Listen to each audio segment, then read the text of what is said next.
बच्चों, आज की पुनः इस ऑनलाइन कक्षा में आप सबों का स्वागत एवं अभिनंदन और कोटि कोटि धन्यवाद। आप कल की कक्षा में हम लोग अशुद्धि संशोधन के बारे में पढ़े थे कि अशुद्धि संशोधन किन किन तरीकों से किया जाता है। तो उसमें कल हम लोग पढ़े थे वचन, लिंग, पुरुष, लकार, दृष्टया। वचन, लिंग, पुरुष और लकार दृष्टया संशोधनम। क्या पढ़े थे? वचन, पुरुष, लकार, लिंग, दृष्टया संशोधनम। संशोधनम, ठीक है। तो हम लोग वचन का पढ़ चुके थे, ठीक है, वचन पढ़ चुके थे। अब आज हम पढ़ेंगे लिंग की दृष्टि से अशुद्धि संशोधन। आज अब पढ़ेंगे हम लोग लिंग की दृष्टि से अशुद्धि संशोधन। अब देखिए, हम संस्कृत में शब्दों के 3 लिंग होते हैं। संस्कृत में शब्दों के 3 लिंग होते हैं। कौन कौन आप लोग बोलेंगे? है पुल्लिंग, स्त्रीलिंग और नपुंसकलिंग। पुल्लिंग, स्त्रीलिंग और नपुंसकलिंग, ये 3 लिंग होते हैं। संस्कृत में शब्दों के कितने लिंग? 3 लिंग। पुल्लिंग जिससे पुरुष जाति का बोध हो, जिससे पुरुष जाति का बोध हो वह पुल्लिंग। जिससे स्त्री जाति का बोध हो वह स्त्रीलिंग। और जिससे न तो पुरुष जाति का बोध हो और न ही स्त्री जाति का बोध हो, बल्कि नपुंसक लिंग शब्द यानी निर्जीव शब्द नपुंसकलिंग होते हैं। ठीक। पुल्लिंग जिससे पुरुष जाति का बोध हो, जैसे छात्रः, रामः, अश्वः, गजः इत्यादि। ठीक है, क्लियर? कि जिससे पुरुष जाति का बोध हो वह पुल्लिंग होता है, जिससे स्त्री जाति का बोध हो वह स्त्रीलिंग, और जिससे न तो पुरुष जाति का बोध हो और न ही स्त्री जाति का बोध हो वह स्त्रीलिंग। अब स्त्रीलिंग में आप ध्यान देंगे, सीता, गीता, गौरी, नर्तकी इत्यादि। जबकि हम आप लोगों को प्रत्यय पढ़ाते समय बताए थे कि जितने आकारांत शब्द है जिसका अंत आ से हो, आप लोगों को बताए थे 2 प्रत्यय, एक ताप और दूसरा इंगित। ये दोनों स्त्री प्रत्यय है, ये दोनों स्त्री प्रत्यय है। यानी ताप में ट और प का लोप हो जाता है और आ शेष बचता है।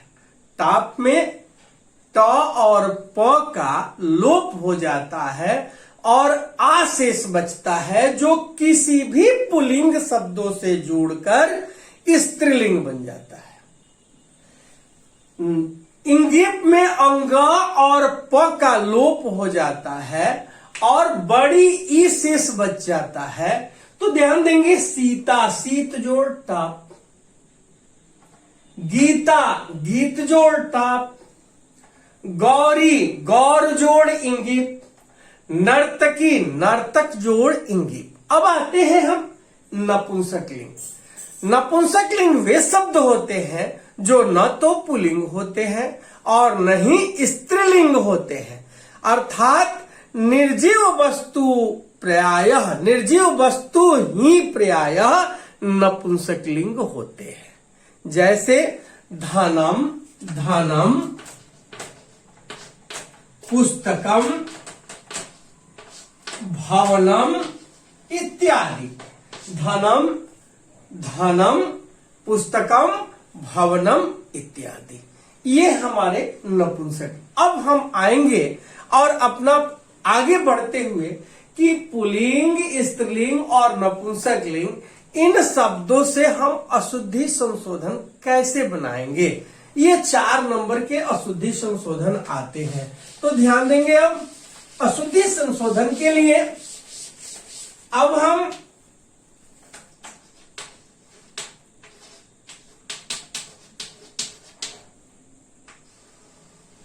अब आते हैं हम। तो आपसे प्रश्न हो गया कि वृक्षे फलाः सन्ति, वृक्षे फलाः सन्ति, और ये फल अंडरलाइन है। तो अब देखेंगे कि फल पुल्लिंग, स्त्रीलिंग, नपुंसक लिंग क्या है। तो आपका उत्तर क्या होगा, आप बता दें, आपका उत्तर क्या होगा, बोलिए। उत्तर होगा नपुंसक लिंग।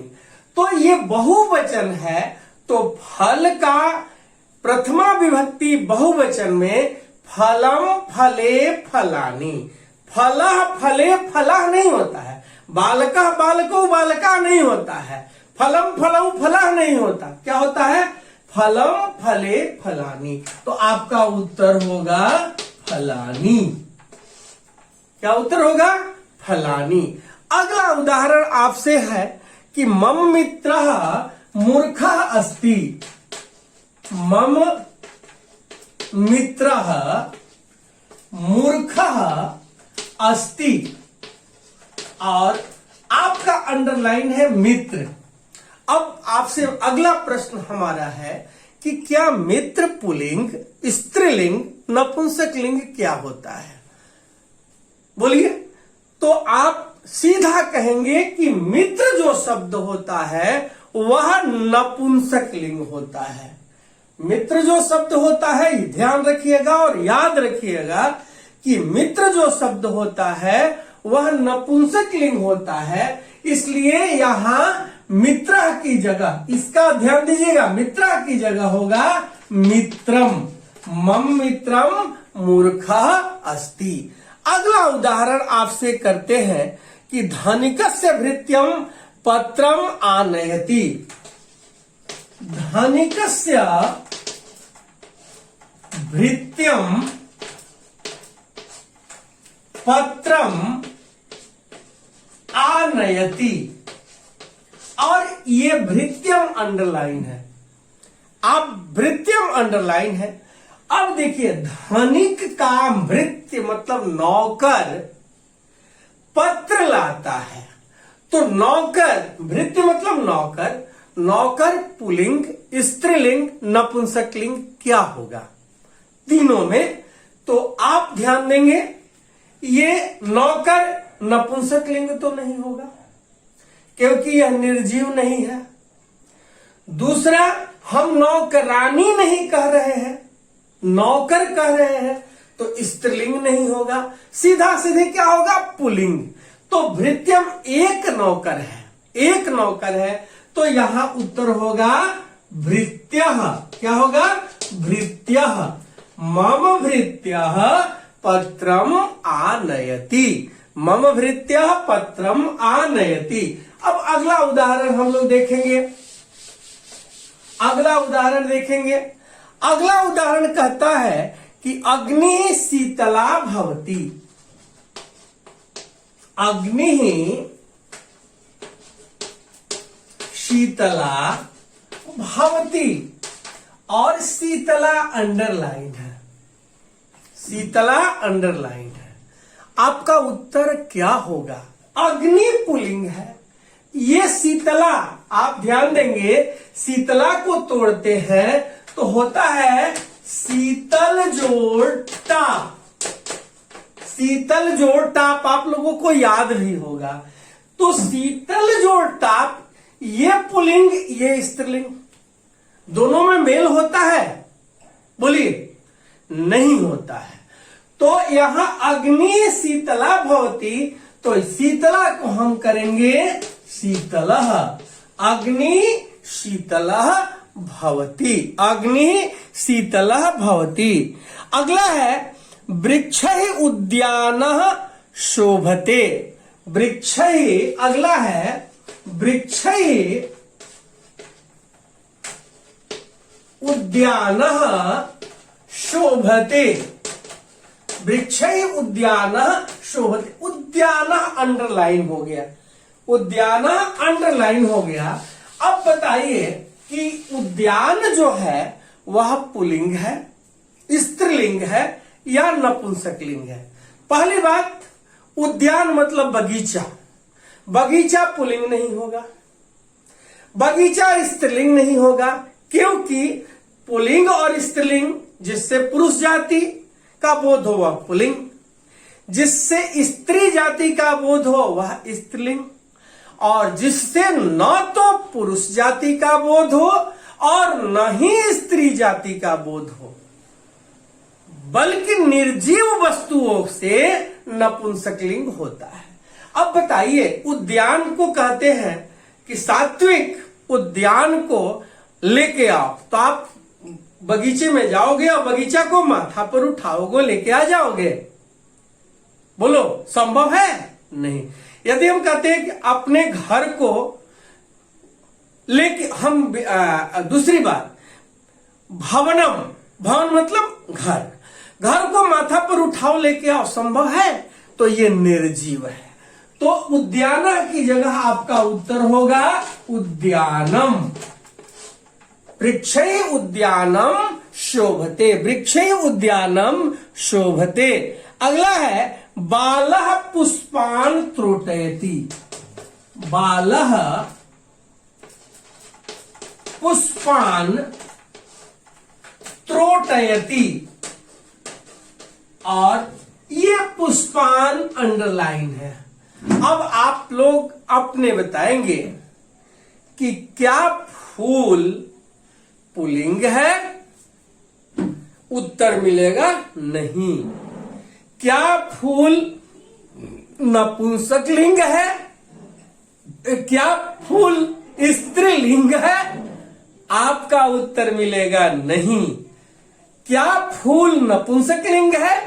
उत्तर मिलेगा हाँ। क्यों? कीटः अपि सुमनः संगात् आरोहति सताम शिरः अस्मापि याति देवत्वम महद्भिः सुप्रतिष्ठितः। फूल जो है हम तोड़ते हैं और तोड़ करके उसे माला बनाते हैं, और हम कहते हैं माला बनाकर के ऐ माला किसी महान व्यक्ति के गले में चले जाओ, ऐ माला भगवान के ऊपर चले जाओ। क्या वो जाता है? तो वह पुल्लिंग है, स्त्रीलिंग है? क्या होगा? नपुंसकलिंग। यहां पुष्पान जो शब्द है वह द्वितीया विभक्ति बहुवचन है। जैसे हम कहते हैं बालकः, बालकौ, बालकाः, बालकम, बालकौ, बालकान। तो द्वितीया विभक्ति बहुवचन है, तो यहां द्वितीया विभक्ति बहुवचन में फल का रूप होता है फलम, फले, फलानी, फलम, फले, फलानी। तो यहां पुष्पान की जगह होगा पुष्पाणी। बालः पुष्पाणी त्रोटयति। अगला शब्द है लोभः। अगला शब्द है कि लोभम न करणीयः, लोभम न करणीयः, लोभम न करणीय। और ये लोभ जो शब्द है वह हमारा अंडरलाइन है, ठीक है।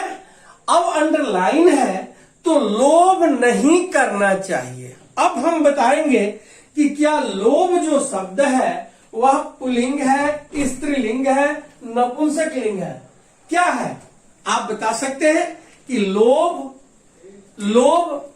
पुल्लिंग, स्त्रीलिंग या नपुंसकलिंग, कौन सा लिंग होगा?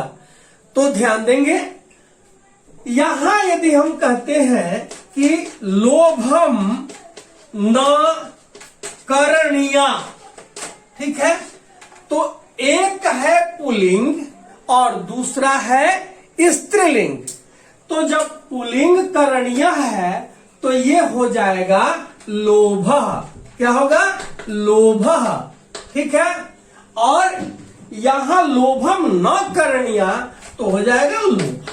ठीक है, तो अब हम ध्यान देंगे, लोभम न करणीय, लोभ नहीं करना चाहिए। अगला प्रश्न आपसे पुनः है कि चित्तः धावति, चित्तः धावति और चित्तः अंडरलाइन है।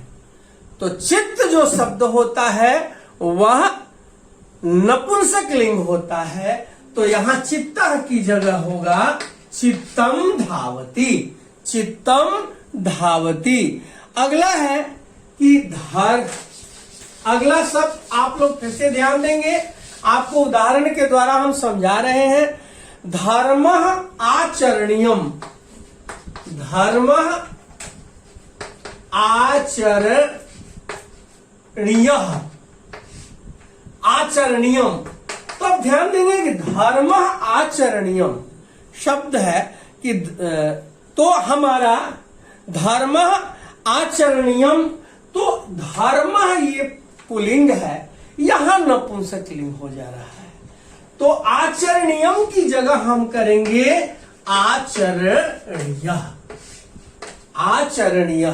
तो ये हमारा लिंग संबंधी अशुद्धि है, इसे आप लोग प्रेम से देखेंगे और याद कर लेंगे। ठीक है, क्या करेंगे? याद करेंगे। अब हम आते हैं कि हमारी अशुद्धि एक होती है गणना संबंधी अशुद्धियां, गणना संबंधी अशुद्धियां, गणना संबंधी अशुद्धियां यानी गिनती की अशुद्धि, गिनती की अशुद्धि। अब ध्यान देंगे कि संस्कृत भाषा में 1 से लेकर 4 तक तीनों लिंगों के रूप अलग अलग होते हैं। 1 से लेकर 4 तक के तीनों रूप अलग अलग होते हैं। ध्यान देंगे, ये 1, द्वि, त्रि और चतुर, इनके चारों के लिंग अलग, पुल्लिंग, स्त्रीलिंग और नपुंसकलिंग। तो 1 का पुल्लिंग होता है एकः, स्त्रीलिंग में होता है एका और नपुंसकलिंग में होता है एकम। एकः, एका, एकम। द्वि का पुल्लिंग में होता है द्वौ, स्त्रीलिंग में होता है द्वे और नपुंसकलिंग में भी होता है द्वे। 3 का पुल्लिंग होता है त्रयः, स्त्रीलिंग होता है तीसरः और नपुंसकलिंग होता है त्रीणि। और 4 का होता है पुल्लिंग में चत्वारः, स्त्रीलिंग में चतस्रः और नपुंसकलिंग में चत्वारि। ठीक है, क्लियर? एक बार फिर से देख लेंगे। गणना संबंधी अशुद्धि में संस्कृत भाषा में 1 से लेकर 4 तक के पुल्लिंग, स्त्रीलिंग और नपुंसकलिंग होते हैं। 1 से लेकर 4 तक पुल्लिंग, स्त्रीलिंग और नपुंसकलिंग तीनों के अलग अलग होते हैं, ये ध्यान रखना है। अतः कर्ता के लिंग के अनुसार ही इन शब्दों का प्रयोग होता है। इसलिए कर्ता के लिंग के अनुसार यदि कर्ता पुल्लिंग में हो तो ये चारों शब्द पुल्लिंग में होगा। कर्ता यदि स्त्रीलिंग में हो तो ये स्त्रीलिंग होगा। कर्ता यदि नपुंसकलिंग में हो तो ये नपुंसकलिंग होगा। ये याद रखना है, ये हमारी गणना संबंधी अशुद्धियों में आता है। फिर से ध्यान देंगे कि यदि कर्ता पुल्लिंग होगा तो संख्यावाची शब्द भी पुल्लिंग होगा। यदि माने संख्यावाची शब्द यानी 1 से 4 तक, 4 के बाद यानी 5 जो शब्द होता है वह ऑलरेडी नपुंसकलिंग। ठीक, तो 1 से लेकर 4 तक के पुल्लिंग, स्त्रीलिंग और नपुंसकलिंग अलग अलग होते हैं। यदि कर्ता पुल्लिंग है तो एक होगा, 1 होगा तो एक, 2 होगा तो द्वौ, 3 होगा तो त्रयः, 4 होगा तो चत्वार।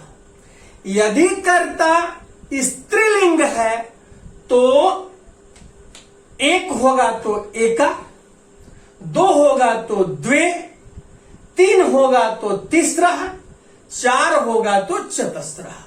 यदि कर्ता नपुंसकलिंग है तो 1 होगा तो एकम, 2 होगा तो द्वे, 3 होगा तो त्रीणी और 4 होगा तो चत्वारी। अब आइए हम लोग देखते हैं कि इसका हम ये लिख लेंगे, आप लोग मिटा दें। तो ये आप ध्यान रखेंगे कि गणना संबंधी अशुद्धि में अब हम इसकी अशुद्धियां होती कैसे है। जैसे एकम बालकः, एकम बालकः पठति। अब बताइए, बालका पुल्लिंग है और ये नपुंसकलिंग है, तो एकम की जगह क्या होगा, एकः, एकः बालकः पठति। अगला उदाहरण हम देते हैं कि एकः बालिका पठति, एकः बालिका पठति। ये अंडरलाइन है, तो बालिका स्त्रीलिंग है तो ये भी स्त्रीलिंग होगा, होगा ना, बोलिए होगा। तो ये होगा एका, एका बालिका पठति। अगला है एका फलम पतति, एका फलम पतति। और एका अंडरलाइन है, ये फलम नपुंसकलिंग है और ये स्त्रीलिंग हो गया, तो ये भी नपुंसकलिंग होगा। तो नपुंसकलिंग में क्या होगा, एकम। तो ये होगा, अगली कक्षा में हम लोग पुनः पढ़ेंगे। आप लोग इसकी तैयारी कर लेंगे, बहुत ही आसान है। और इसके बाद आप लोगों को संस्कृत से, हिंदी से संस्कृत अनुवाद के बारे में आप लोगों को बताएंगे। अशुद्धि संशोधन के बाद आपको बहुत ही आसान लगेगा। अशुद्धि संशोधन बना लेते हैं तो अशुद्धि संशोधन से आपको 4 नंबर, चित्रलेखन, अनुवाद, विशेषण और विशेष्य, ये सारी चीजें आपको कम से कम 30 नंबर के आ जाते हैं। तो आप लोग प्रयास करेंगे मन से पढ़ने का, अच्छी तरह पढ़ने का। संस्कृत बिल्कुल आसान है, इसमें कहीं कोई दुविधा की बात नहीं है। थैंक यू, कोटि कोटि बधाई, धन्यवाद।